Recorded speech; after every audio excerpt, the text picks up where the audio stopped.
Cara, o Bolsonaro é exatamente aquilo que ele parece. Ele parece aquele tiozão do É churrasco. um tiozão incompetente que não tem a menor ideia do que tá fazendo. Ele é isso. Tanto que coisas que ele faz, além da parte vil, assim, além da parte má mesmo, de ser um cara mal intencionado, um cara que quer poder acima de tudo, quer dinheiro, quer encobrir os crimes da própria família, além desta parte de intenção, você tem o fator B, né? Que é o fator burrice. Ele é muito burro. Ele é muito burro. Ele é muito burro. Por exemplo, como eu falei, a gente deu exemplo aqui, no meio da reforma da Previdência ele fala isso. Não, por mim eu nem faria reforma.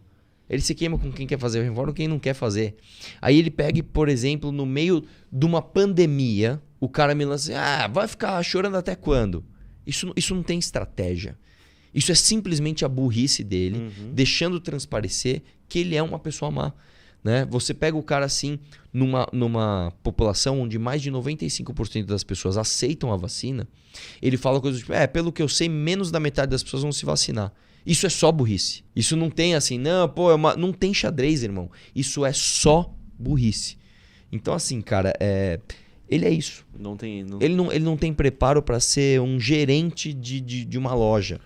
Ele não pode ser o presidente do Brasil. Se ele fizesse o que ele tinha dito mesmo, de deixar os caras trabalhar, aí seria mais suave, né? Acho que ele seria os caras competentes. Irmão, ele precisava fazer só o seguinte, pôr um PGR decente e 2 indicações, uma só, vai, pro STF. Era só isso que precisa.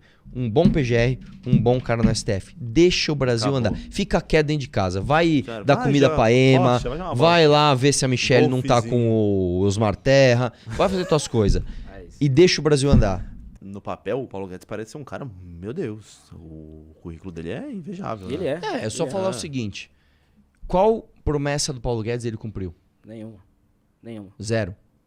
O Paulo Guedes, ele deu uma entrevista uma vez na Globo News, falando que ele ia conseguir mais de 1,5 trilhão só com privatização. Nossa, eu lembro dessa aí. Ele não só não privatizou nada, como ele criou 2 estatais. É inacreditável. Aí muita gente fala assim, não, mas ele depende do Congresso. Mentira. Qual a reforma que ele poderia Tem mais de 50 estatais que ele poderia ou vender ou simplesmente findar essas estatais sem o Congresso. Quer ver uma icônica? Essa daqui é inacreditável. TV EBC, meu irmão. O Bolsonaro falou umas 4 ou 5 vezes. Não pode ter TV Lula. O governo não tem que ter o papel de ter uma TV. Eu acreditei nele. Falei, é isso, cara. Isso é coisa de comunismo. Um governo ter uma TV estatal, onde você paga imposto para isso. Sabe o que ele fez? Ele aumentou a verba da TV. Você quer ver outra coisa pior que o Bolsonaro fez e que ninguém sabe, ninguém olha? O Bolsonaro fala tanto da Globo, ele aumentou a verba da Globo. A Globo é a primeira em propaganda do governo hoje. Ele fala meter uma pau, né? Exatamente, ele aumentou a verba do governo. Meu irmão, é literalmente o governo que fala assim, Globo comunista, vou acabar com você. Tô batendo de frente com a Globo. Aí ele vira, ele aumenta a verba da Globo. Faz literalmente isso. Exato. Exatamente isso. Precisa do Congresso, isso é uma desculpa. O Fernando Henrique, nos anos 90, ele fez o Plano Nacional de Desestatização, que ele coloca uma regra clara. Só 4 estatais precisam do Congresso para ser privatizada. Petrobras, Banco do Brasil, Caixa Econômica Federal e os Correios. Todas as outras pode ser privatizada com um decreto do presidente da República. Essas 4 Congressos. Por que o Bolsonaro não fez? E tipo assim, e quanto que isso daria aos cofres públicos? Aí varia. Você pode privatizar e não arrecadar tanto. Mas o principal... Você pode extinguir. Pode extinguir. A maioria das é muito deficitária? Depende da estatal. Custo. Algumas são... Mas depende do período que você vai analisar também. O principal ponto de uma privatização não é quanto você vai arrecadar na venda. É a abertura comercial que você vai fazer, o ganho de produtividade com o ganho de competição que vai ter se você abrir o mercado e quanto você vai deixar de gastar com aquela estatal improdutiva e menos competente do que uma iniciativa privada. Esse é o principal ganho de uma privatização. Não é, por conta essa empresa vai ser vendida. Isso não vale. O mais importante é, aquela empresa deixou de ter um monopólio, agora você vai ter competência ali naquela questão e a população vai ter um ganho de qualidade e eventualmente de preço dos produtos. Esse é o principal ganho de uma privatização. Bravo.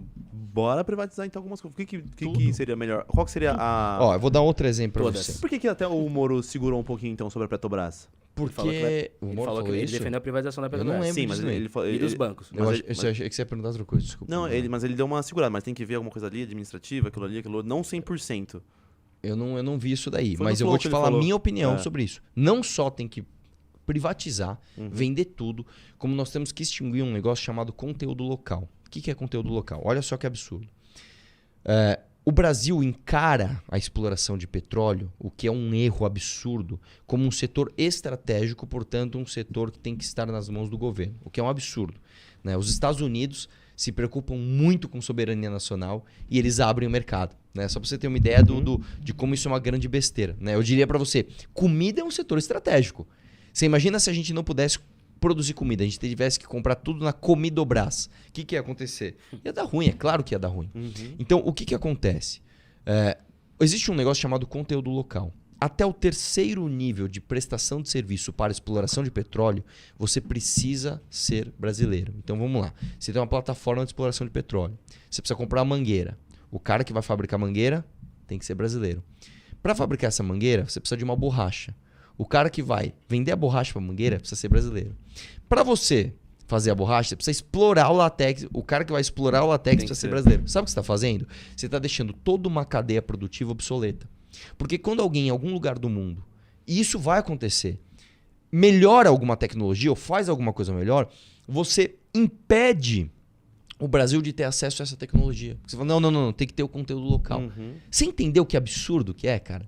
Então, assim, é ridículo, é uma visão ideologizada, né, de um negócio que deveria ser completamente pragmático e baseado em evidências. Né?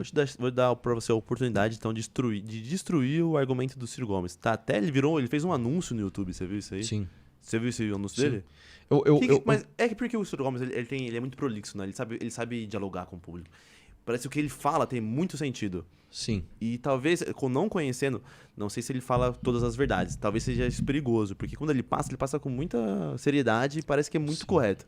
Então, o que ele falou naquele lá? Quem não viu ainda, tem um anúncio do Ciro Gomes. Sim, vamos lá. O que tá errado na Vamos visão lá. dele? Eu, inclusive, desafio o Ciro Gomes a um debate, a hora que ele quiser, sobre esse tema. O Ciro Gomes, ele vem falando isso, que ele tem um plano pro Brasil. Ele escreveu um livro sobre isso, que é uma porcaria o livro dele. Né? O livro dele é um panfleto partidário que diz coisas do tipo assim. Eu vou dar um exemplo que o Márcio França usa, vários casos assim. Precisamos gerar emprego, vamos gerar frentes de emprego. Tá, da onde? Vamos ver. O que são frentes de emprego? Aí qual que é a ideia do cara? A ideia do cara é fazer o seguinte, você pega investimento público e gasta. Porque quando você gasta, você gera emprego, você roda a economia. Isso é uma ideia keynesiana que não funciona. Em lugar nenhum do mundo funcionou. Isso só gera inflação. Mas basicamente o princípio disso é, você fecha o mercado.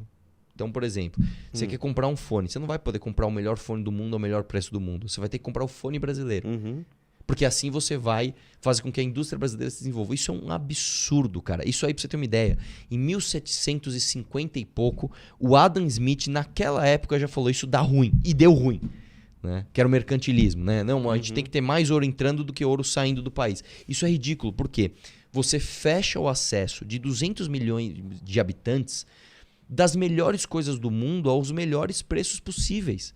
Isso é ridículo. Tanto que hoje a gente ainda sofre consequência disso. Eu vou dar um exemplo para você. Você vai comprar um carro nacional ou um carro importado. O carro importado, às vezes, ele é produzido lá longe, ele chega aqui, ele é melhor e mais barato. Aí você vai comprar, ele é mais caro por quê? Porque taxaram ele. Aí beleza, aí você vai comparar com a indústria brasileira. Aí o cara não consegue competir com o carro internacional, porque ele é ruim.